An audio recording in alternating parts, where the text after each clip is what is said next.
Hi everybody, thank you for joining me on this 30-minute training video that I have for you. I'm Nicole with YourPurpose.ca, and today I want to share with you my 3 simple strategies that I developed while going through my own extreme anxiety. So if you're a mom out there dealing with anxiety, overwhelm, all that good stuff, leaving you feeling afraid or scared of the future, your ex, worried about your kids, your job, your career, or any of that good stuff, I hope to give you some solutions or some insight into how you can manage your own anxiety and what worked for me. So be sure to stay tuned right to the very end of this video. I'm going to give you guys some free bonuses as just an added thank you for joining me today.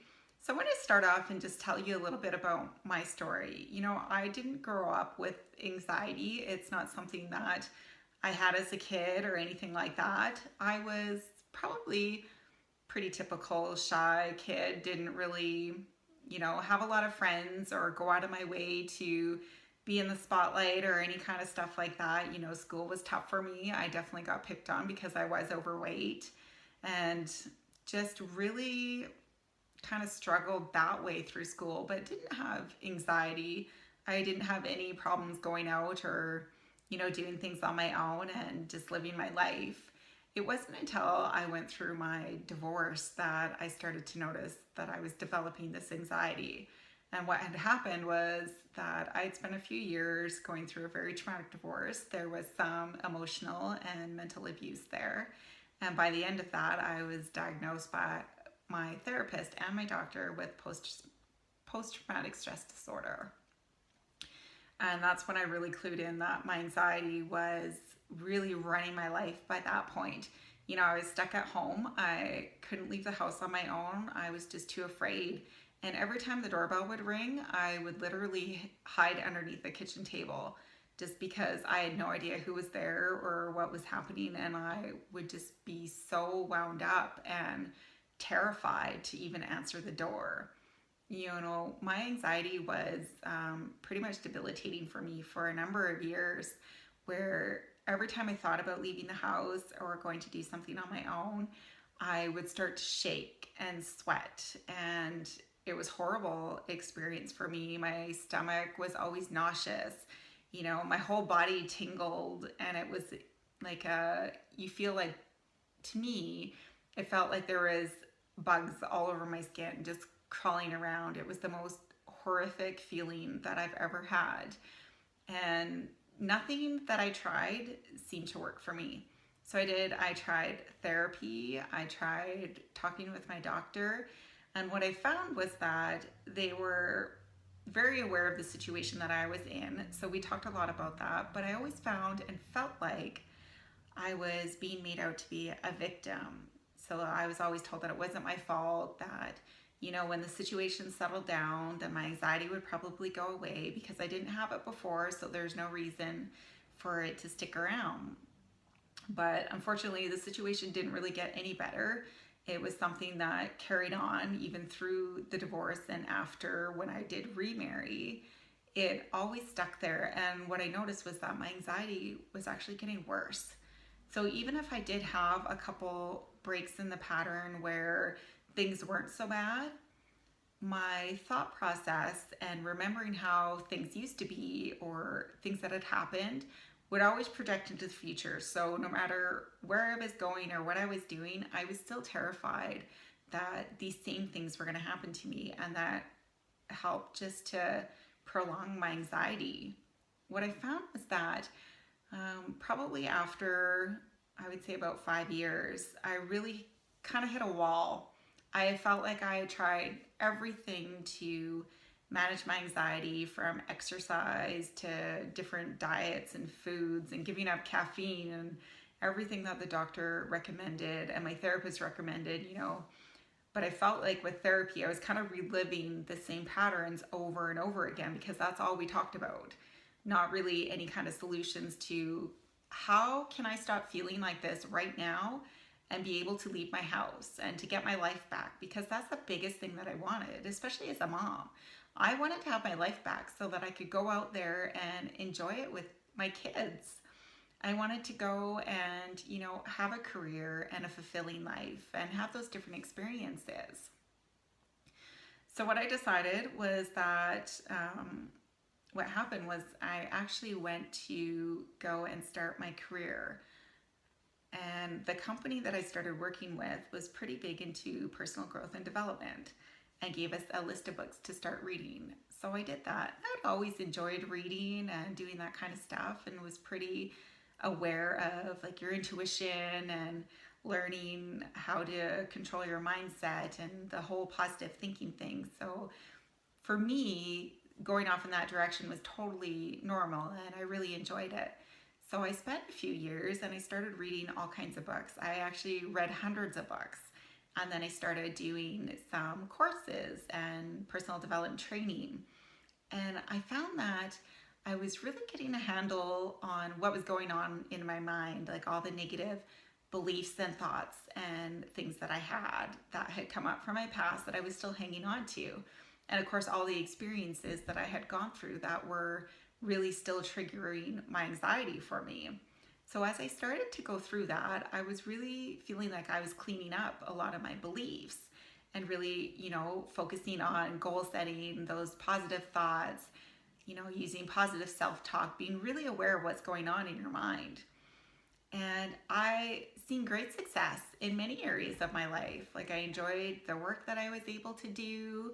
I was able to go out of my house now, but it was still small steps for me. I knew that I was going to go to the office that I worked at, or if I was just going to go to the grocery store, that was okay. But if I was still thinking about going somewhere that was unknown to me, I got a lot of anxiety again, and it would make me stop and not want to leave the house.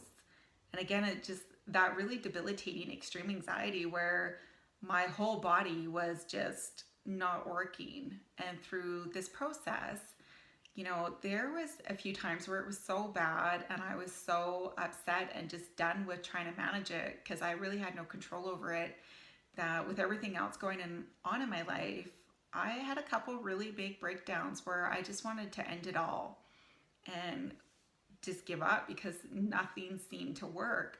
All the good work that I was doing to work on myself, my anxiety was actually still there and it was getting worse, not better. So I felt like I was spending all this time and energy and money on different things trying to get better, and the one thing that I wanted to work on the most was still there. So after a few more courses and, really trying to move through this anxiety, I had a couple different realizations. And the first one was that all this good stuff that I was putting into my mind and working on my thoughts, I had left out one key point. And I think that's what a lot of people, they forget to either teach in their training or they just leave it out altogether because they don't think that it's a big deal. And so often I feel like we're taught not to look at the negative. Don't look at your negative thoughts or your belief. Just focus on the positive version of that and it's going to wipe it all out. Well, I don't think that's true at all. And it's been my experience that I didn't see any really significant results or improvements until I did start looking at the negative stuff. And I tried for years just to push it down, let it go, not feel those emotions, figuring that, if I could just power through that and not put my attention there, then it would be okay, that I could just get through this and I could manage this on my own. But it doesn't work like that. And that's what most people don't realize, is that the more you push those emotions down, push them away and don't want to feel them, the more they kind of build up inside.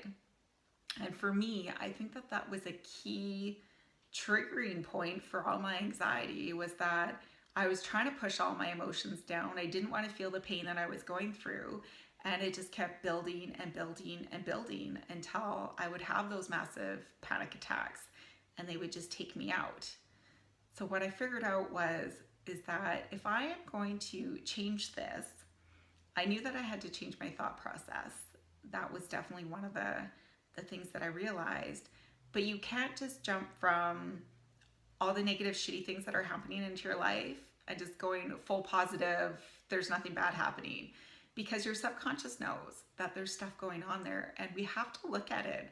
We have to look at our dark or negative or whatever you want to call it, stuff that's our negative thoughts, our negative beliefs, the shitty situations that we're in. We have to look at that and acknowledge it. So I like to use the garden analogy. For all you gardeners out there, have you ever tried just to go out there and plant new seeds over a weed patch? It doesn't work, does it? You might get one or two little flowers or something popping up through the weeds, but those weeds overtake everything and nothing can grow there. The same thing is with your mind. Your mind works exactly that same way. So unless you can stop for a little bit and really weed out your mind, all those negative beliefs and thoughts that you're having, you can't plant new ones. And that was one of the biggest things that I discovered, was that it doesn't matter how much we try to push through everything, we have to clean up those thoughts first, that belief or our past. We really have to come to terms with that before we can move forward. And that's a lot of things that people don't do.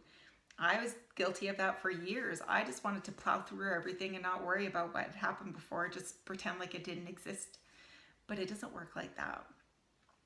So after I spent some time of really looking at my thoughts and belief system that I had put in place, especially if you've gone through a very traumatic situation where you kind of are left feeling like you don't even know what's going on anymore, it's definitely something that you have to look at and really pay attention to, so that we can clean that up, because that's the foundation that we're building our new belief system on, or our new experiences on. You cannot build a brand new life over top of a weed bed. It just doesn't work. So once I figured that out, I was able to start making little steps and little progresses moving forward. What I did still notice, though, is that I was stuck in patterns that seemed to repeat themselves. I don't know if you guys can relate to that, but if you pay attention, you kind of notice different cycles that you're going through, and it normally is pretty consistent, like same experiences that you're having, but you might have different people or different scenario, like different situations pop up that when you're not paying attention to what you're supposed to be learning there, or not acknowledging the lessons or what this is trying to teach you, that things cycle back for you to pay attention to. So if you're still stuck in the trying to push everything away and not deal with it, it's going to come back up again for you to deal with. So my 3 key strategies that I want to share with you is that, number 1, I had to get really brutally honest with where I was at in my life. I had to look at the situation in my life that was going on there, all of it. Not just what I was in control of, but what was happening to me from outside sources. Really acknowledge all of that and really own it. Not that I'm saying that we have to condone other people's behavior. That's not the case at all. But for us in our life, we really have to own and acknowledge what's happening in it, because we can't change it if we don't acknowledge it first. And that was hard for me too, because I didn't want to acknowledge all the shitty things that had happened, everything that I had gone through. I was embarrassed that I had gone through something like that. I had a lot of shame and guilt and lots of other emotions built up to that too, because I was, always thought of myself as a very strong, independent woman that could kind of get through anything if I just applied myself. But this was not something that I could get through on my own. I needed a lot of help. I needed to acknowledge that I was actually going through this, because there was times that it was so crazy that I just couldn't believe that this was my life right now, or that this is how my life had ended up. So really acknowledging and taking responsibility for where you're at, and that's not condoning what somebody else may or may not be doing to you to, create stress or drama or whatever else is going on in your life. This is for you to take your power back, to acknowledge that, okay, this is where I'm at. These are the things that are happening. And once I know that and have them all written down, then it's something that we can start to move through, because we are acknowledging it. We are taking responsibility for this is my life right now. And if I want to change it, then it's going to be up to me. The second realization that I had was that, you know, I had to acknowledge the way that I was feeling, really take it all in and feel those emotions. You know, a lot of times people would ask me when I was going through or having my panic attacks, what does it feel like when you're having your panic attack? Like what's stressing you out? What's your thought process? In the heat of having a massive panic attack where you can't even think straight, there's no way that I could come up with any kind of feelings or thought processes that were going on, because sometimes it just came out of nowhere for me. I had no idea what was going on or why this would just pop up right now. That takes a long time to really sort through and acknowledge. So the first thing that I had to do was really feel how I was feeling just based on step one. So step one is acknowledging where you're at and taking responsibility for it. So step two is acknowledging how you feel about it. What does that make you feel inside when you look at what's going on? And really sit with it. You know, this is a process. I had to take every situation or every person that I was having conflict with or whatever was upsetting me in my life, and really sit with it and feel how that situation or that person made me feel.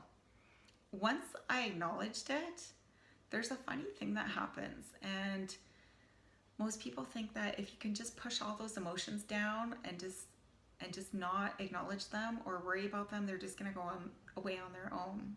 Well, they don't. They come up in different areas or different fashions. For me, it was my anxiety. It kicked in there. But once I sat with the emotion, allowed it to come up and really feel it, and you know, this is a process that sometimes took maybe a couple minutes, depending on what it was I was trying to figure out, to maybe a half an hour where I had to feel it. But when you acknowledge it, you're actually taking your power back, because it's something that you can change then. You know, I always say we cannot change what we don't acknowledge. So that acknowledging it and feeling it is crucial to getting through anxiety. And that was one of the biggest things that I figured out. And by the end of sitting with that emotion, even if it took me 30 minutes, I used to hold a lot of anxiety in my heart, my chest area. It would feel like somebody was just squeezing it. And by the end of, you know, really going through the process, allowing that feeling to be there, I could feel it start to release. And it's quite an experience, and it's hard for me to tell you guys what that feels like. It's something that you just have to try and practice on your own, and it may take a little bit. It took me a little bit to get the hang of allowing that feeling to come in so that I could release it.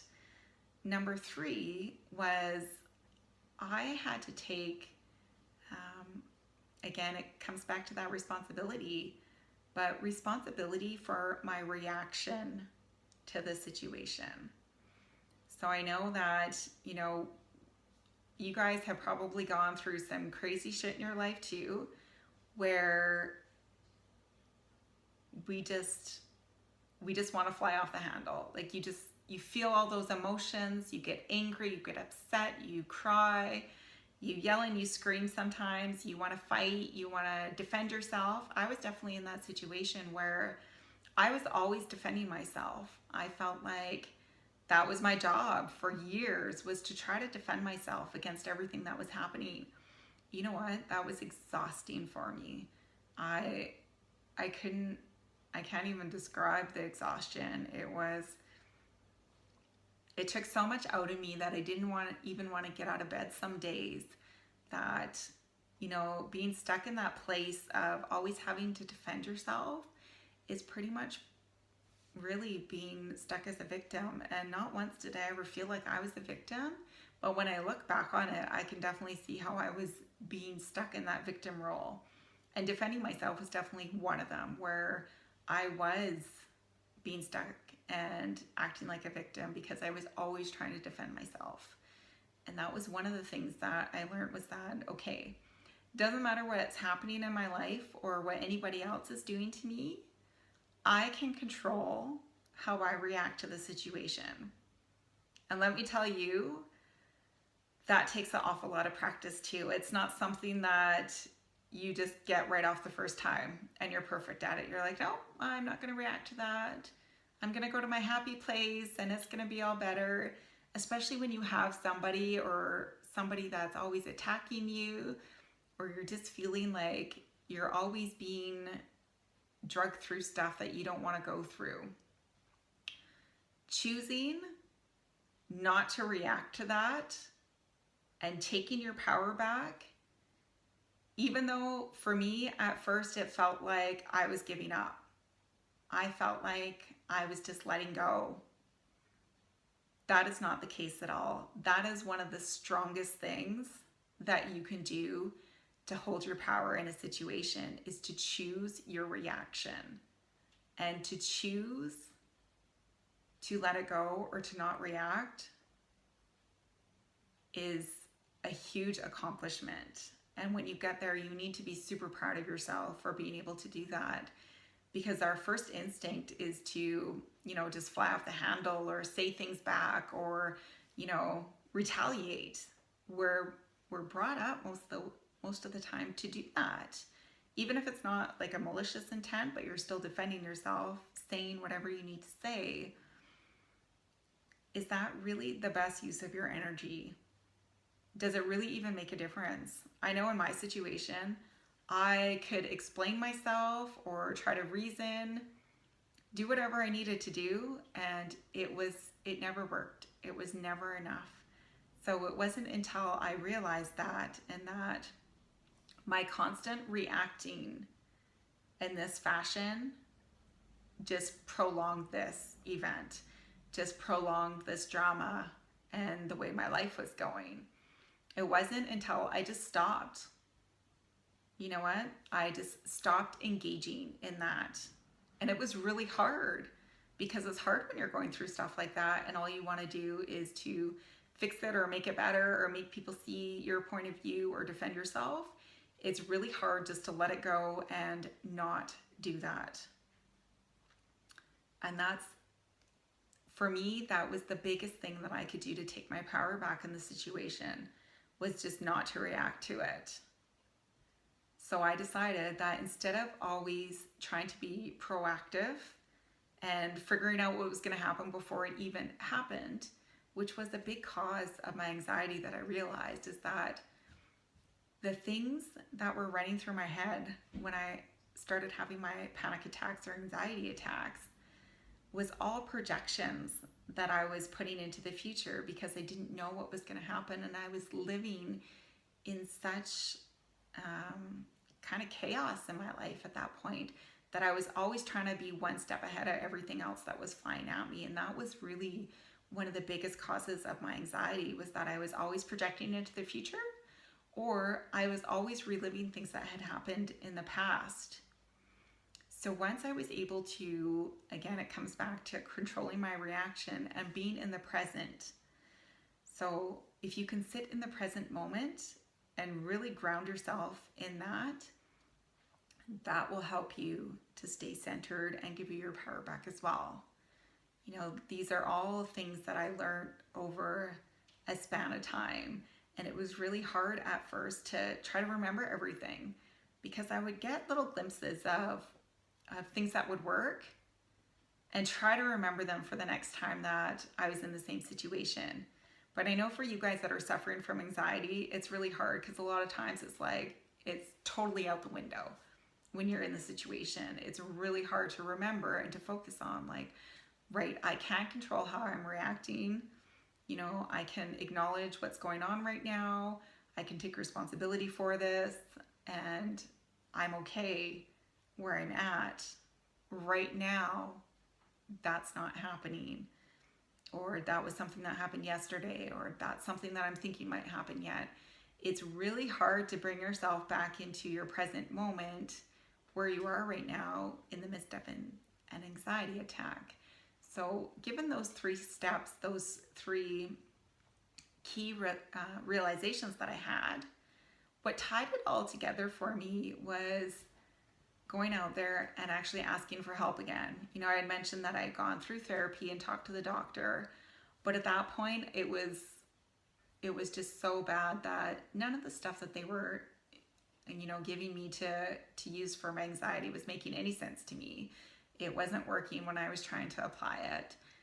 But when I went through and, did all those personal development courses and was picking up on little things here and there that were making sense to me that I was able to use to help control my anxiety, I was able to, I actually hired a life coach and was able to gain that support again. And I had another therapist that I could work with, and that we set up this system in place that as long as I could acknowledge that I was having an anxiety attack and reach out to one of them, then I was reminded of what I had taught myself and what I learned. And it's a process to go through to start managing your anxiety. It wasn't something that happened overnight for me. It probably took me a few years to really grow and develop these skills and know how to apply them consistently. So the other thing I want to remind you guys of is that when you're going through this, show yourself the compassion that you show other people, that you show your kids. Be gentle on yourself. It's not something that's going to come right away for you. Definitely we can get almost instant relief. There was a few moments or a few times that I would get moments of relief. And those just they kept building on each other, and they kept growing and expanding the more that I was working on myself and applying these tools that I realized. And these tools aren't something that you just apply once and they're done. It's something that you have to keep applying. So every time you're put in another situation, or every time that anxiety comes up again, I have to go through the process of what I taught myself and really apply those tools again. But it was working with somebody who understood what I was going through and having that accountability that I developed with them. That's what really helped me to tie these tools together and really helped me to manage my anxiety, where now I've been probably about 3 years where I can't say that I've really had a massive anxiety attack like I used to have. And those attacks used to be on a daily basis. So my process was, applying those tools, and I noticed that I went from having them every day to every couple days, and then it was maybe I might have one a week, and then one a month, and then one every few months, to now where I really can't remember the last time that I had a full-blown anxiety panic attack like I used to, because I've just practiced those tools and those strategies so much in my life that they've just become second nature to me. But that stuff takes time, so you guys need to be gentle with yourself while going through this process, and really reach out to somebody that you can use for support, somebody that's gone through similar situations that you've gone through, someone that you feel comfortable talking to, and talking about what you're going through. That was another hard one for me, but actually having those people that I could talk to, open up about my feelings and share it without being judged or, thinking that I was going to be judged or criticized. That was another thing too. And that just goes back to acknowledging the way that we're feeling and being open about that, because we cannot release any of that stuff until we're willing to talk about it and let it go that way. So I hope that these have been useful tips for you guys.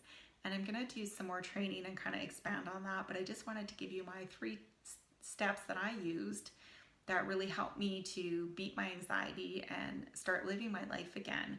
So if you found value in that, then awesome. I hope that you can take this and start applying them right away. What I want to give you as a thank you for, staying with me through this training is I'm offering some free breakthrough sessions with me. They're 20 minutes.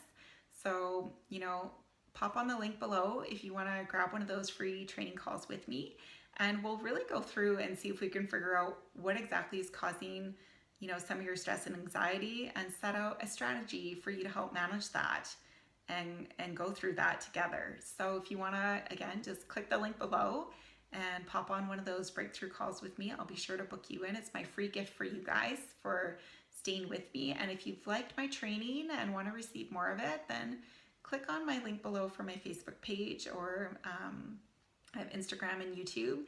Just click the links below and start following me, and I'll definitely I'm open to doing more training of what you guys want to hear about. So if you have any questions or comments or feedbacks, feel free to pop them in the comments below. And if you have questions or stuff that you want me to answer, I'd be more than happy to do some more videos on stuff that you guys really want to learn in and around the anxiety arena.